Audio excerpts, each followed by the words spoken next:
Homages and references to movies and video games are nothing out of the ordinary. It's common for developers to hide little Easter eggs to let the audience go, I understood that reference. but Sifu's first level, The Squats, goes beyond just simple homage. Yes, it's a level born entirely out of love of Asian martial arts cinema, but that love and the audience's connection to obvious cinematic callouts allows developer Sloclap to create something memorable in its own right. From the raid-esque premise of battling your way through a drug-riddled apartment complex guarded by junkies and thugs, to the bamboo forest-inspired boss fight that's sure to bring some Crouching Tiger, Hidden Dragon memories up to the surface, to a near-perfect recreation of one of the most famous fight scenes in all of cinema, The Squats is littered with scenes any fan of martial arts movies will recognize.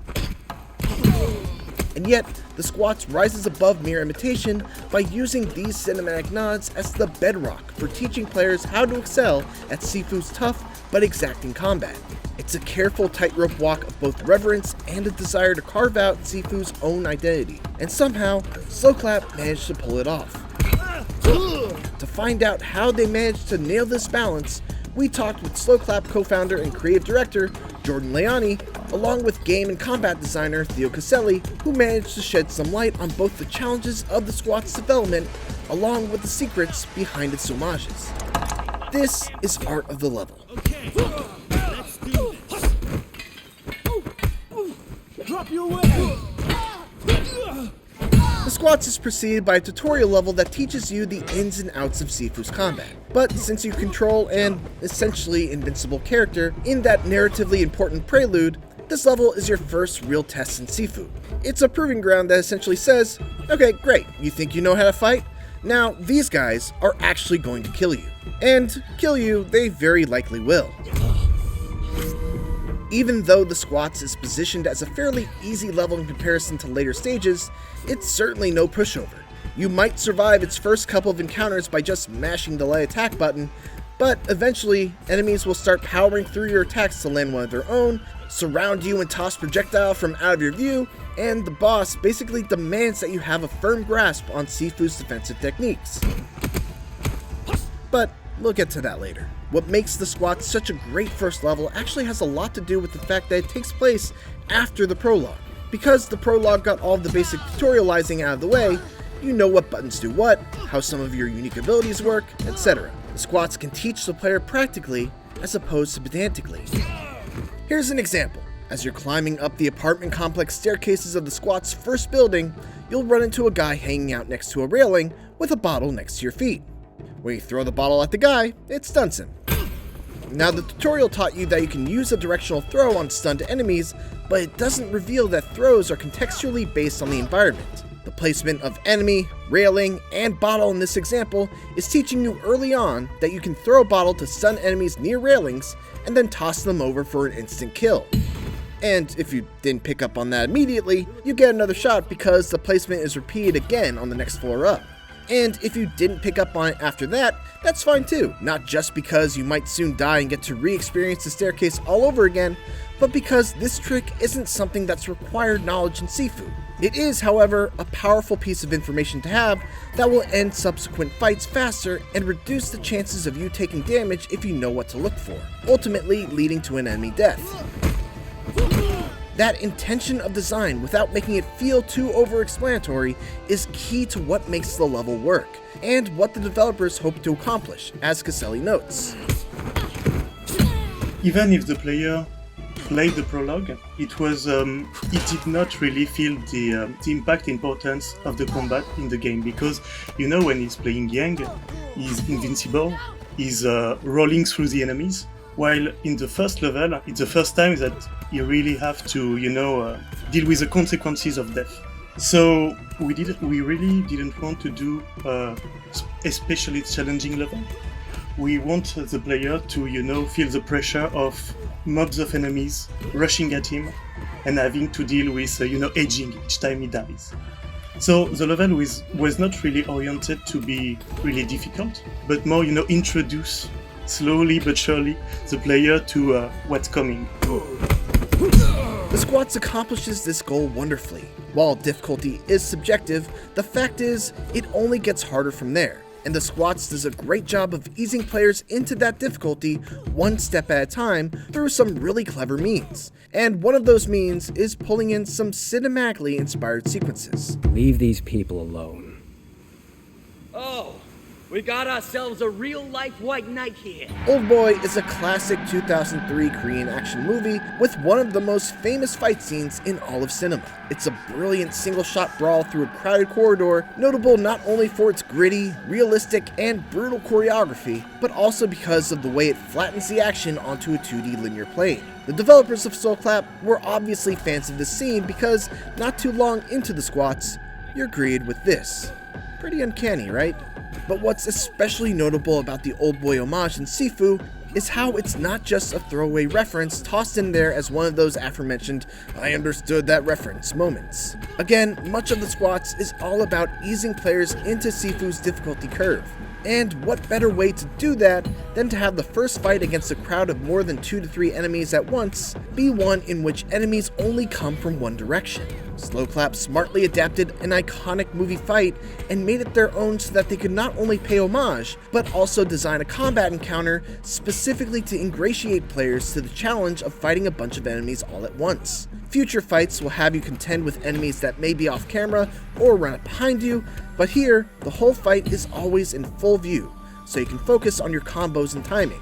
It's worth noting too that in the actual Oldboy scene, Dae-soo fights off many more thugs than what the player actually is expected to fight through at such an early point in the game.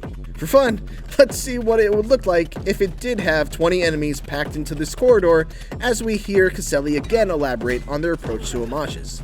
When we want to pay homage in Sifu, there is two main elements to take into account. It's of course the setting. So in the case of the Oldboy corridor, it's the corridor and the 2D view, but also the types of enemies. Because in Oldboy, he fights a group of people that are not really tough, but he's fighting against this massive group. And we wanted to have this kind of feeling. So for the enemies, we used grunts, but we cannot use as much grunts as we wanted because the game would be too hard. So that's the second aspect of paying homage, is finding the right place to where the homages stop for the gameplay to take place. Because we want to create a challenge, we want to have a global progression for the player. So we have to find this balance. So okay, it's this scene, we want to recreate that, but also the player might or might not be able to handle that. So we always have to work with both these elements. And true enough, this sequence hits that balance. Sloclap could have saved this fight for a later moment in the level, or even another level deeper into the game, but they specifically chose to place it here, right at the start, because of the way it facilitates a key early teaching moment. And rather than keep it 100% true to the Oldboy fight, they adapted it so that it served the needs of the game first and the homage second. While the Oldboy scene is the most overt reference, the main inspiration for this level is actually the classic Indonesian action film, The Raid. In that movie, a rookie cop joins a dangerous raid on a drug lord's apartment block, and it's a movie complete with guys getting thrown over railings in a low-rent apartment complex, a huge fight in a drug warehouse, and sure enough, even a good old corridor brawl.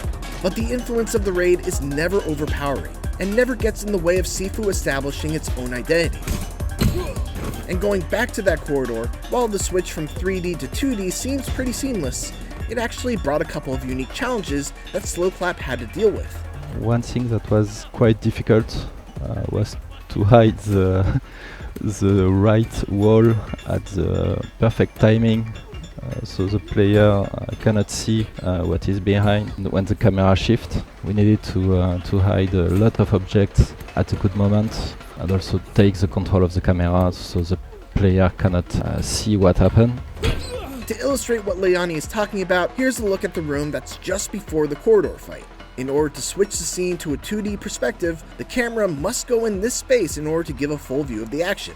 So the developers had to essentially hide this whole room once the player entered the corridor. Open it! Open up! The change in perspective couldn't mean a change in the responsiveness of Sifu's combat, which normally utilizes dynamic camera angles that zoom in to really emphasize the impacts of each blow. Without these evocative tools at their disposal in this moment, Sloclap worked hard to really nail home the audio, visual, and rumble effects of every hit in order to make sure that the feel of combat still remained as hard-hitting in 2D as it did in 3D.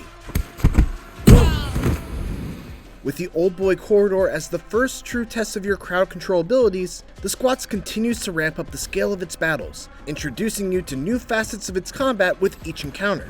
In the rooftop section that follows shortly after, you'll likely come face to face with your first elite enemy that regains its health when you try to use a finishing move on it.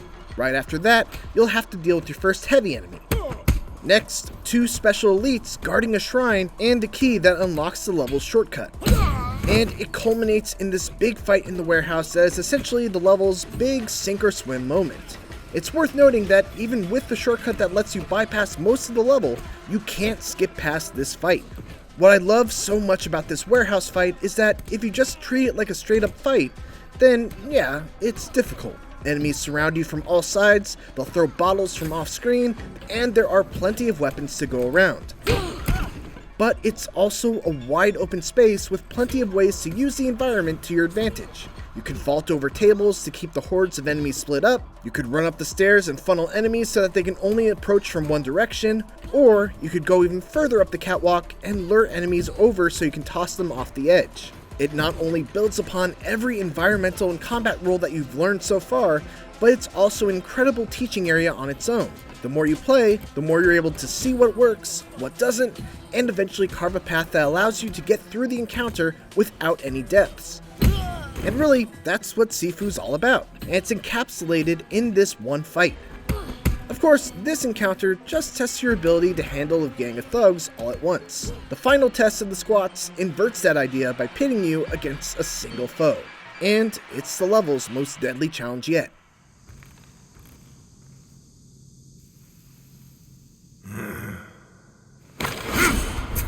The Squats is capped off with a climactic boss battle against Fajar that follows suit with the rest of the level in that it's challenging, but never overwhelming.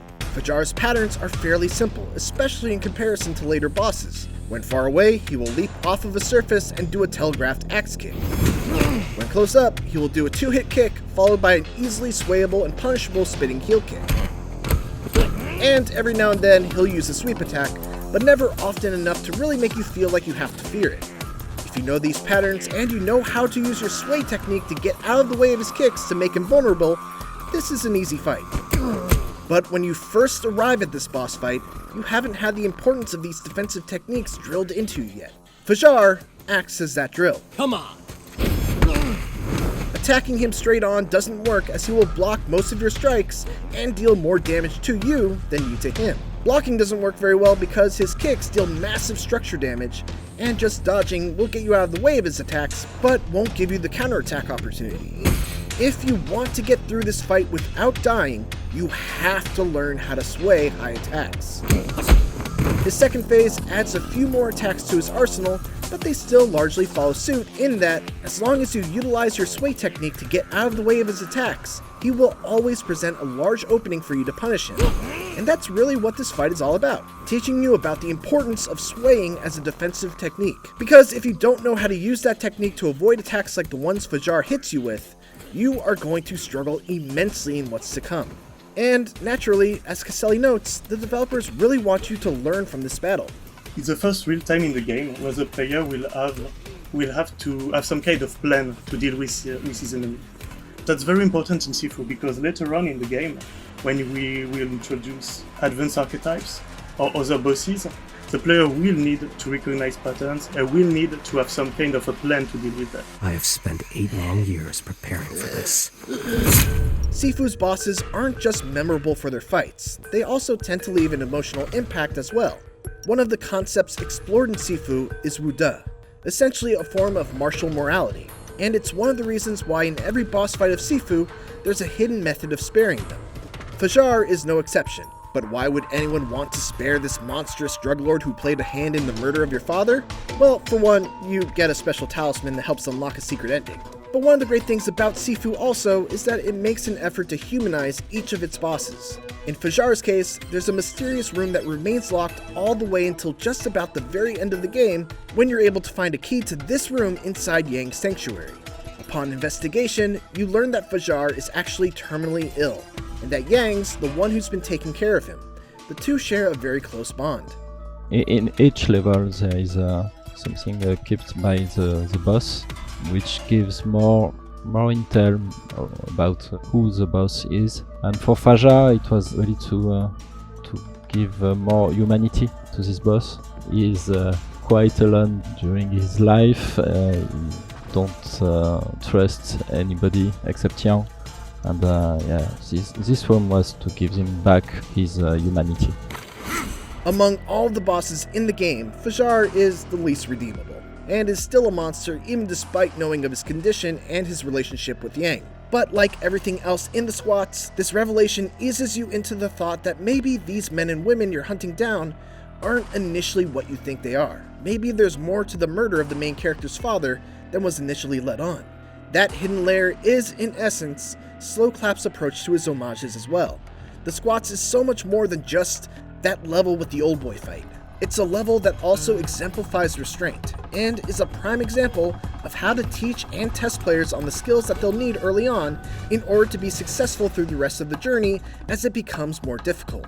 Which, by the way, it totally does in the very next level. But before you leave its dilapidated hallways and massive green rooms, the squats throws tough foes and movie references your way, not just to pull you through your paces or to showcase its inspiration. It proves at every turn that those inspirations can be passed on and transformed into something new. Something that instills new lessons into the player. It's a cycle, much like the ones players will experience over and over again as they overcome Sifu's challenges. But if you're open to learning from each new step, you'll become a master in no time. Thanks for watching this installment of Art of the Level. If you enjoyed this and want to support more deep dives into video game levels and sequences, make sure to check out our previous episodes covering the Margit boss fight in Elden Ring, along with the incredible Uncharted 4 chase sequence. And for everything else, keep it here on IGN.